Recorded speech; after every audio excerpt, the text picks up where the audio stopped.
Welcome on into Sports Memo Today, where you get to know your favorite experts a little bit better, getting that actionable info you know and love all along the way. I'm glad to know that my mic is turned on currently because behind the scenes, my guy Robert, if you want to go back onto YouTube, on the Wager Talk YouTube, you can see him cooking me up on the basketball court.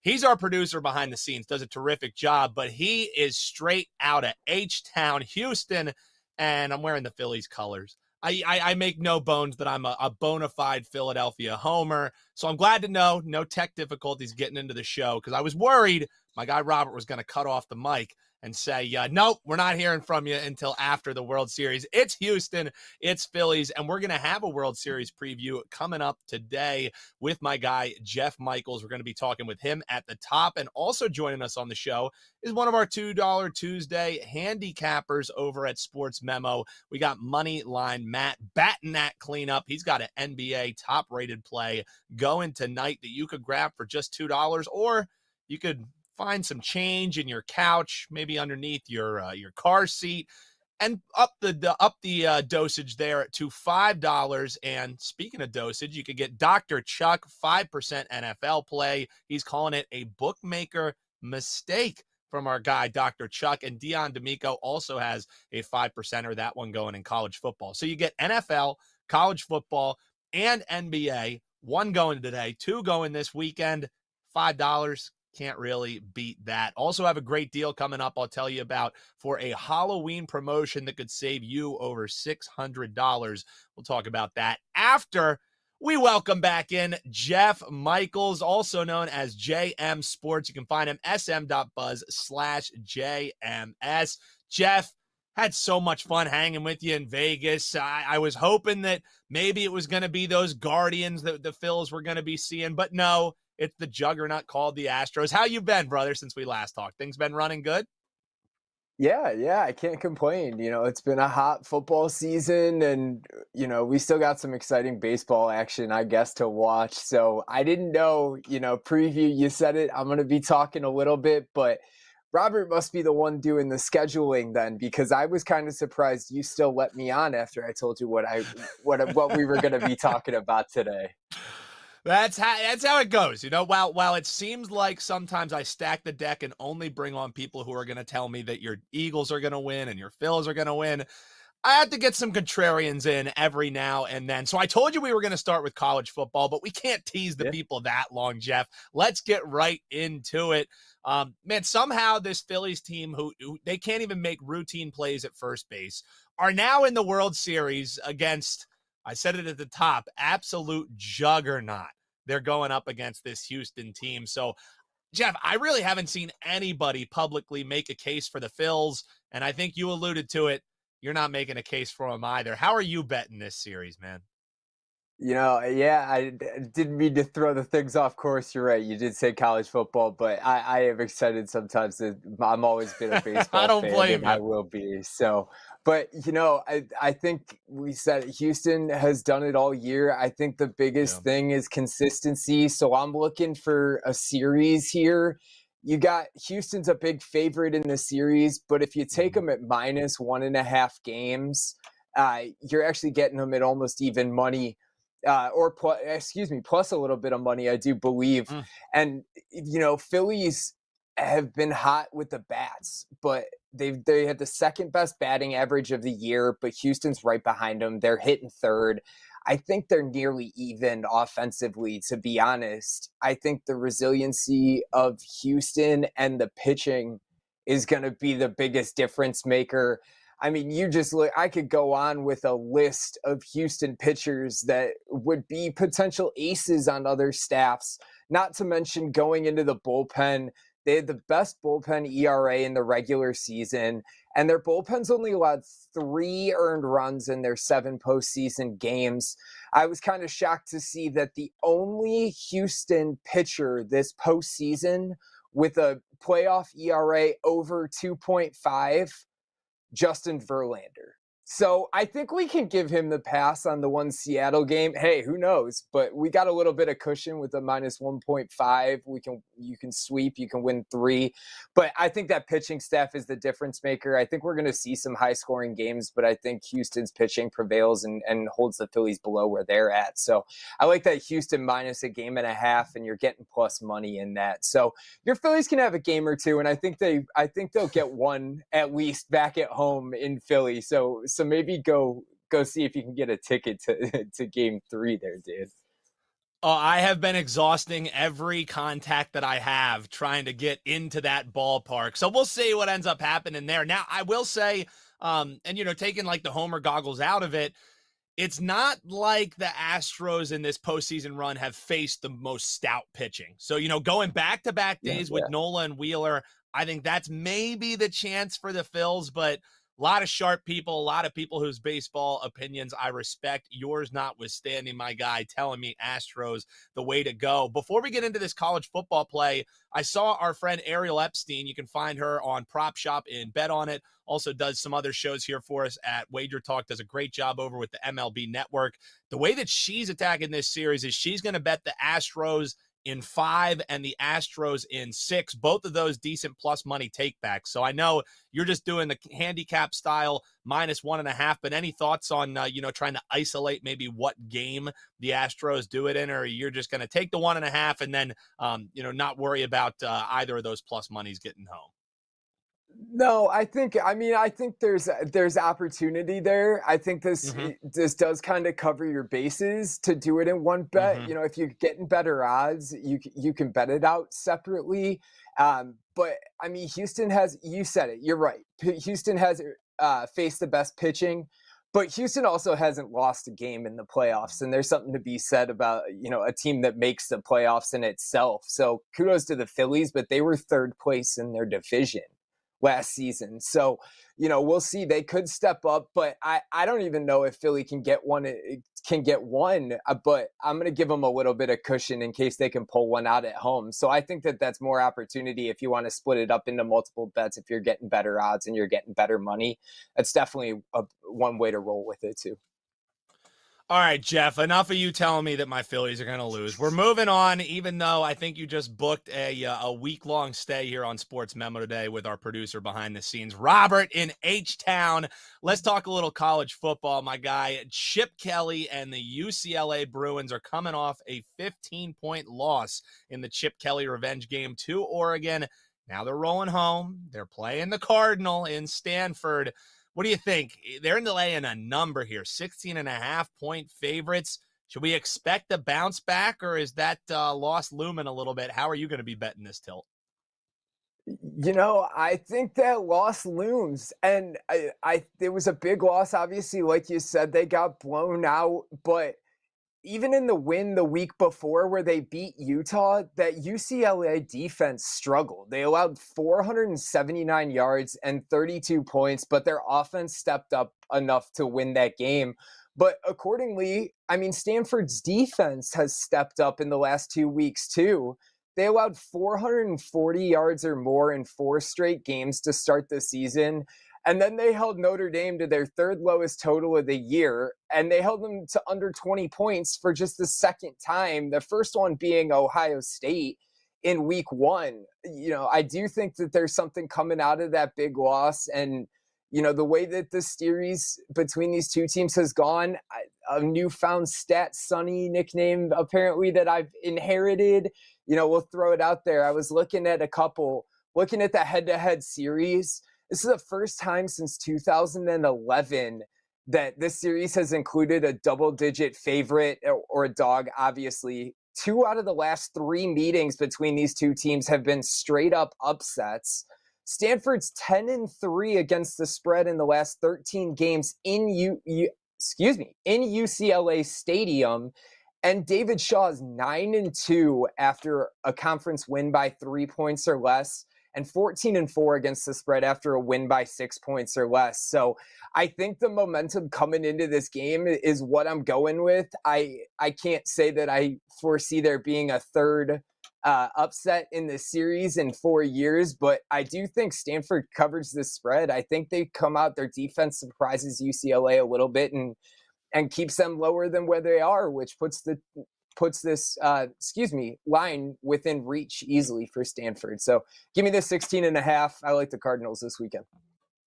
Yeah, and it may be more anecdotal because I don't have the hard numbers in front of me, but it just always seems like, even going back to his Oregon coaching days, it was always this Stanford matchup that has given Chip Kelly fits. And, sure, there's been some big wins in there, but you laid out, even in recent history, Stanford has made it tough on Chip Kelly, and now trying to reel after a loss is 16.5-point favorites. Our guy Jeff Michaels saying he's looking the other way, taking the points. Jeff, what do you have up? We have a great promotion for Halloween that I'm going to be sharing here in just a few moments. If people head on over to their page, you have anything loaded for tonight, or what do you have rocking for this weekend? I do. I got some NBA action up. I gave a little sneak peek to you guys backstage beforehand. That's one of them. But I got top play up in the NBA action. I do have 2 props going up there with it as well. 3-play package, just $9. And I do have my eye on a lot of college football and pro football actually this weekend. So I do have a lot in the works for this weekend. The college football package could be up by as early as tomorrow. So make sure you check back for that too. Love it, Jeff. Appreciate you coming on, even when you tell me take or lay the game and a half in the series. Always a pleasure, brother, and we'll talk to you soon. Thanks, man. My pleasure. So that does it for our guy, Jeff Michaels, and he is off the show until further notice. Just kidding. Did a terrific job. If you enjoyed the info Jeff has been dropping, you can always rock with him. And we have one hell of a discount going on at both Wager Talk and Sports Memo. It's Halloween, so we're doing a little Boo 31. That's code BOO31. Use it at checkout. You can use it just once at both Wager Talk and SportsMemo.com. So you get to use it twice. And what does that do? It gets you a 31% discount on one all-access package. So if you're a one-day kind of guy or gal, you can save $10 or $12. Save over $12 there. If you want 3-day all-access, try one of these guys out for the weekend. You can save over $18.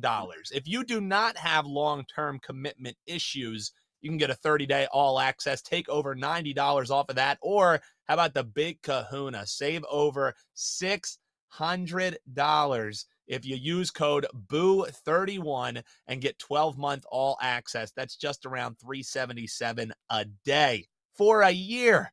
You like what these guys are dropping? Why not ride with them for a year? Save over $600. Use code BOO31 at checkout, and that is good at both Sports Memo and Wager Talk, but you only get to use it once at either site. If you like same game parlays, you like prop betting, you like UFC, and you like winning money in the NFL, maybe use one of those Boo 31 codes on our next guest, Moneyline Matt. He has been making the rounds. He was on Wager Talk earlier today, and we locked him down to get him on Sports Memo Today. Matt, it's always good to chat with you. How you been doing? And tell people about the $2 play you have up tonight.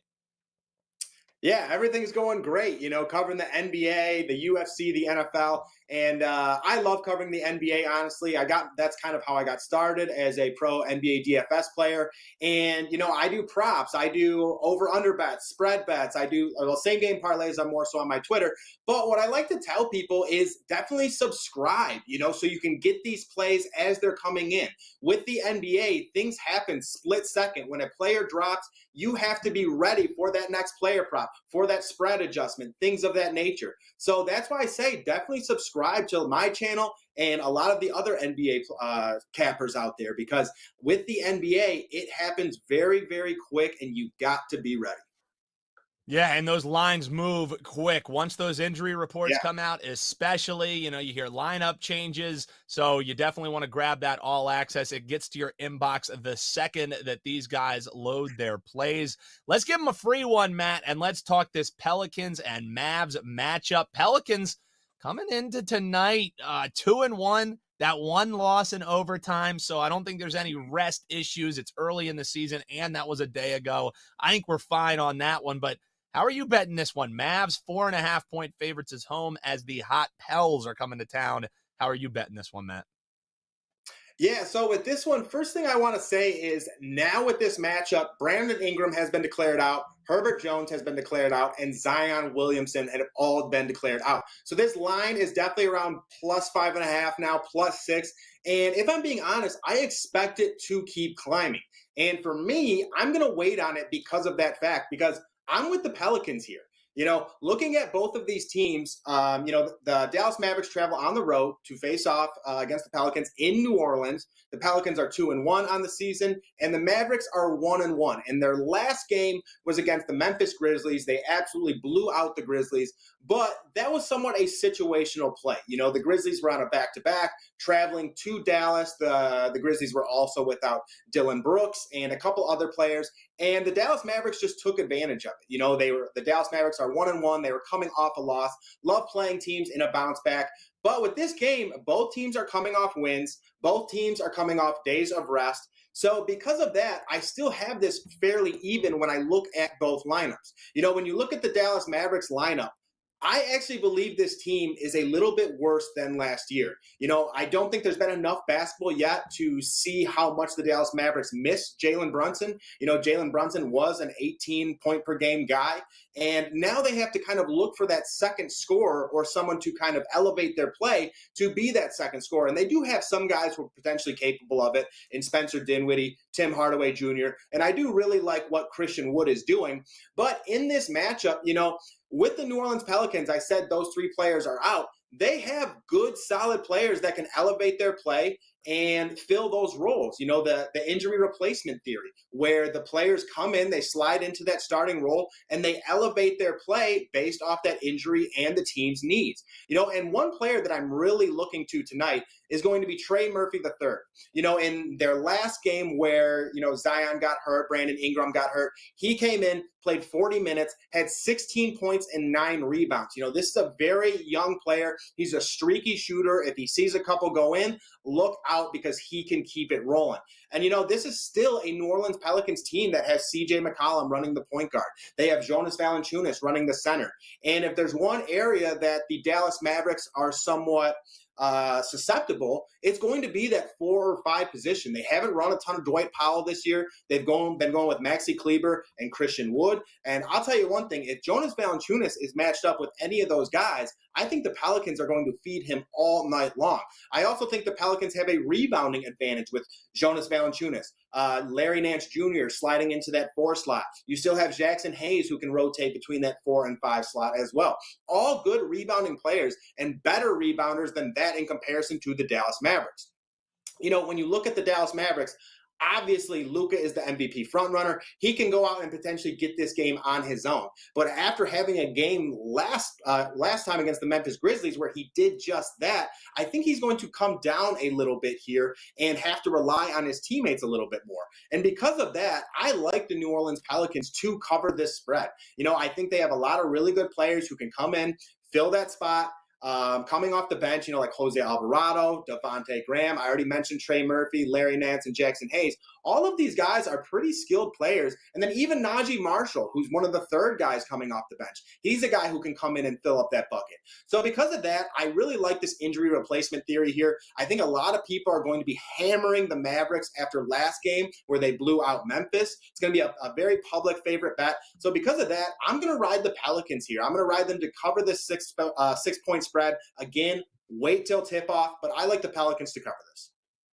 Yeah, and I think a good idea of you saying wait until tip-off, because as we're speaking, we're seeing the wagertalk.com live odds screen absolutely light up. So this one opened 4.5.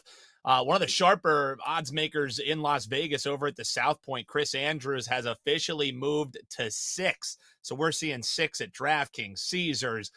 Circa and Westgate still at 5.5, but you got to think that's going towards 6 too. So if you like the Pelicans, it's sounding like wait as money continues coming in on the Mavs. And you said in your handicap that was something you kind of expected, right? So you're not worried about this money coming in, pouring in on the Mavs. Somebody may know something. You're saying, I don't care. Give me the points, baby. No, yeah, 100%. Again, I do expect it to move. I think it'll be 6.5, maybe 7 around tip off. So around those numbers, I can get down with that. I'll take the plus points there. Yeah. Yeah. Again, this Pelicans team has very capable shooters and probably a better 1-2 than even that of the Dallas Mavericks. Luka is kind of alone on his island currently. Obviously, I like Christian Wood. I like what he can come in and do. But Christian Wood really hasn't had to face that big body just yet, like maybe a Larry Nance Jr. or a Jackson Hayes or a Joe Val or anything along those lines. So I like this matchup. I think CJ McCollum can help to get this done at home. Joe Val can have a good game. And then, again, you got guys filling in like Trey Murphy and Devontae Graham, all those guys. So that's our thoughts on the NBA tonight. Let's swing around, talk the NFL real briefly before we run out of time here, because, Matt, everybody wrote the Bears off, just like Geno Smith. They ain't right back. They win outright against the Patriots on Monday Night Football. So now it's a quick turnaround spot. Now they're facing off against a Dallas team who it looked like it was going to be tight against Detroit. It looked like my plus 7.5 Detroit ticket was going to get home until it didn't. Maybe a questionable interception that aided them to that role, but they're 5-2, are the Cowboys, and now they're almost 10-point favorites. I don't know, that too many points to this surging Bears team, or you think maybe some public love coming in for the Bears after a Monday Night Football win? So for me, I'm going to be all over the Cowboys here, but I like it at 9.5. I'm plugging this one in early just because it's at 9.5, and I actually feel like it could get to 10 or 10.5. When looking at last game with the Chicago Bears and the New England Patriots, I'm not really buying into that all that much. I had the Bears +8 over on SportsMemo, so that was one of my official plays. I felt very good about it as well. This New England Patriots team was scoring far more points than expected. They had 24 plus points for 4 straight weeks. They had a 38-point week as well. And when you break down that roster, it's really just not that good. And I felt like that was a correction game for the New England Patriots, and the Chicago Bears were going to be that team to do it. Again, that was one of those games, too, that was in the rain. For some odd reason, the Chicago Bears love the rain. That's how they beat the San Francisco 49ers as well. But here's the thing. Every single time this season that the Chicago Bears have won a game, they have followed up the following week with a loss outright and a loss against the spread. Okay, the Bears beat the 49ers 19-10 in the rain in Chicago, followed it up to play the Green Bay Packers, lost 27-10 and lost a double-digit spread. Then the Bears beat the Houston Texans 23-10. Following week, failed to cover the spread against the New York Giants. And I believe this week is going to follow the same exact trend, because the glaring weakness in this game is going to be that Chicago Bears offensive line and their ability to give up sacks, and that Dallas defensive line and their ability to get sacks. The Chicago Bears rank dead last in sacks allowed throughout the NFL, while the Dallas Cowboys, on the other hand, are first throughout the NFL at getting to the quarterback. And I actually think this is very, very important due to the fact that someone like Micah Parsons is coming off that edge. Generally, you don't have defensive ends or outside linebackers, edge rushers, whatever you want to call them, that can get to the quarterback and are as fast as the quarterback. This actually affects Fields' ability to rush the football or climb up in that pocket and take off. We all know Fields loves to take off and run with that ball. And I think Micah Parsons is just as fast and is going to limit him in doing so. This is just one of those spots, once again, where I think the defense ranks so good against that offense with the Chicago Bears that the Chicago Bears are going to be very, very limited and not have the ability to score many points. It's very difficult for me to see the Chicago Bears team scoring more than 14 points in this game. And then when you go on the other side of the football, the Dallas Cowboys offense has been getting better and better every single week in terms of rushing the football. And that Bears defense is not very good at stopping the run. Their best part of their defense is actually that secondary. So I think you're going to see a lot of Zeke Elliott. I think you're going to see a lot of Tony Pollard. I think you're going to see a mix of that play action attack. And I think this is the game where the Dallas Cowboys score 24 plus points. And if the Dallas Cowboys score 24 plus points, it's very, very difficult for me to see the Chicago Bears scoring 14 plus, given the facts that I've said earlier, with the getting to the quarterback, with their ability versatility. I mean, if there is a weakness in the Dallas defense, it's their rushing defense where they're somewhat middle of the pack. But again, I think this defense is just going to be good enough. They're going to stack the box. They're going to force Justin Fields to try and beat him with his arm. And with a front four like the Cowboys have, I just don't see that happening. The Dallas Cowboys are one of the top throughout the NFL in taking the ball away and getting turnovers. And the Chicago Bears and Justin Fields are one of the top at giving that football away. So for me, I like the Dallas Cowboys to cover this -9.5 spread. And I would not be surprised if it got to 10 or 10.5. So I think you got to take this one early. Lay it with the boys. The Bears, they got their Super Bowl win on Monday Night Football, according to our guy, Moneyline Matt. Matt, you told people about the $2 Tuesday play. Let people know what you have locked in for this weekend and what you have moving forward before we sign off for the day. Yeah, 100%. So tonight I have my $2 Tuesday NBA play. It's my top NBA play of the day. Going to be one of the featured games as well, a game a lot of people are going to be watching. So if you want to bet some money with it, I think this is a great pick. And then in addition to that, I have another NBA player prop up. I hit the NBA pretty hard every day. It depends on the slate. This 4-game slate, it's solid. You can get a couple plays from it, but there's a better slate tomorrow. Tomorrow I might have around 5 plays too if you want to check that out. In addition to that, I already have 2 NFL plays up. I have a 4-unit NFL play up. I've only gone above 3 units once this year. I've had 1 4-unit play last week. That hit, so I'm 1-0 with 4-unit plays, and I'm going to have another one this weekend, so I'm very excited about that. And then also, I am going to have UFC plays up probably tomorrow or closer to Thursday. We have the Wager Talk Inside the Distance show with Kyle Anthony and Andy Lang and myself. So if you're a UFC fan, definitely check that out. I'm going to have NBA plays, NFL plays, and UFC plays up almost every single day going forward. And always make sure you're subscribed here to Sports Memo TV and Wager Talk TV, because you never know if Inside the Distance is going to go at 5 o'clock or go at 8 o'clock. That's why you subscribe, so you get the notifications and you never miss an episode to any of our great shows here. Huge thanks to Moneyline Matt. Huge thanks to our guest at the top, even though he buried my fills, Jeff Michaels. That's going to do it for us here on Sports Memo Today. Appreciate you tuning in. You can grab Matt's play, just $2, or add an extra $3. Get one from Dr. Chuck, a 5%er from Dion D'Amico. And of course, that code BOO31, you can use it at both Wager Talk and at Sports Memo, and it gets you 31% off any all access, be it a 1-day, 3-day, 30-day, or save over $600, 12-month all access, coming out to just about $3.77 per day. If you enjoyed the show, I just told you, hit like, subscribe, hop below in the comments, let us know what you're betting, whether you agree, whether you disagree, and that's going to do it for us. For my guests, Jeff Michaels and Moneyline Matt, I'm Dan Alexander, and we'll see you Thursday here on Sports Memo Today.